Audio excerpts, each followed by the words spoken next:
Let's talk about your legal personal journey to success. All right. And I know that's fully loaded. Let's reflect on where you are today, and All right. then we can back up. How does it feel to be Alexander Shunnarah? It feels good. It does. It feels good. I'm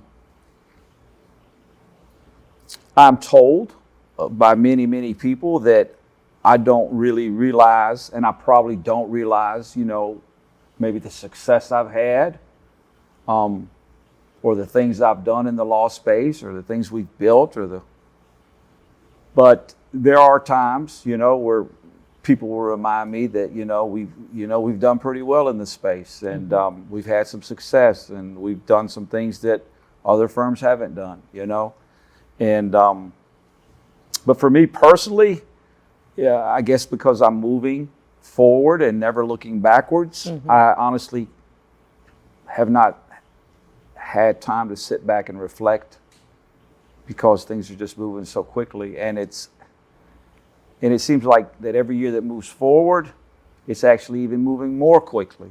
Okay. And I just don't want to be left behind. So, are you in the moment since you're moving so fast? I'm in the moment on a daily basis. It's funny that, as you know, here in Alabama, there's this famous coach called Nick Saban. Okay. He has this famous statement, be where your feet are.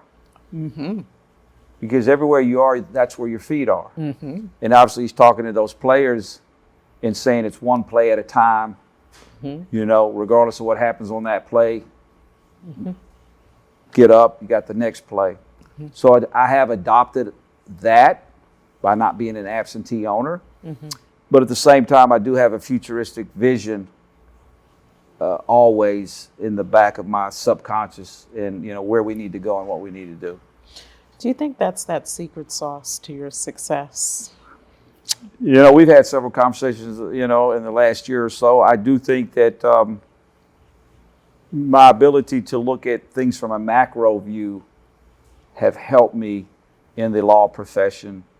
I think it's a number of things, but I am a big picture guy. It sounds kind of, we've all read books. I remember reading this book probably 20 years ago, Don't Sweat the Small Stuff. People are like, well, what's the difference between macro and micro? I was like, well, cancer is macro, a cold is micro. And so, your car being totaled maybe is a macro, and maybe a fender bender is a micro, But in life, if you let the little things bother you, and you don't have any resiliency, you're not going to get very far in this business. I hear you. It's a tough business. It's a tough business.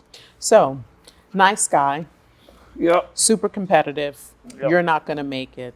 Clearly, one of those stood out to you. You're not going to make it. Right. That was a driving force. Right. Tell me what that statement did to you and shaped you for who you are today. Well, I think, I think every human being has self-doubts. Sure. And the people who don't have self-doubts are just not being authentic and true to themselves. I'm not saying that you should announce to the world that you have self-doubts, but you have to be realistic and you have to understand competition is real. And if you take that all into consideration and you decide to open up a business or move into a space, you do have to kind of have a map. And you do have to, once again, talking about the macro and the micro, you have to, on a daily basis, look at how do we get the best out of today, but at the same time, have weekly goals, have monthly goals, have yearly goals, and have a vision and have a plan. And then, but if you ask me today, when I started this firm 22 years ago, do I think we would have grown to the level that we have? The answer is absolutely not. There is a verse in the Bible that says that God will give you more than you could ever imagine or even think of. I think that is obviously played out in my life. If you trust in Him.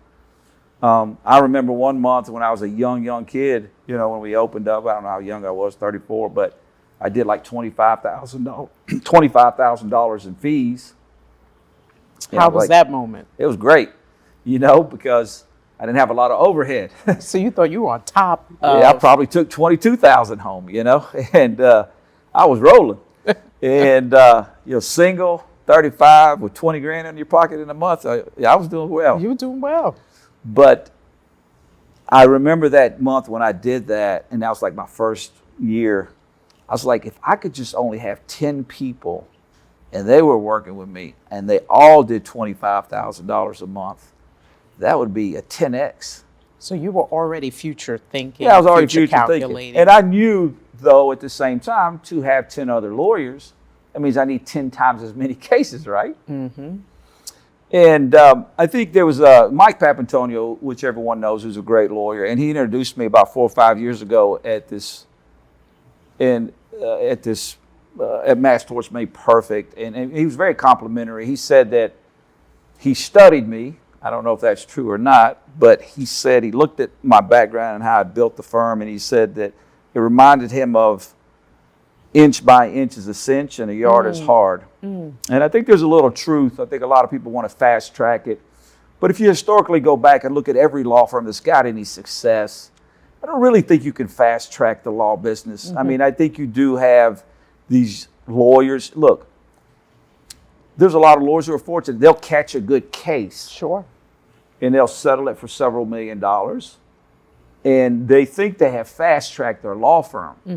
And they'll tell me about it.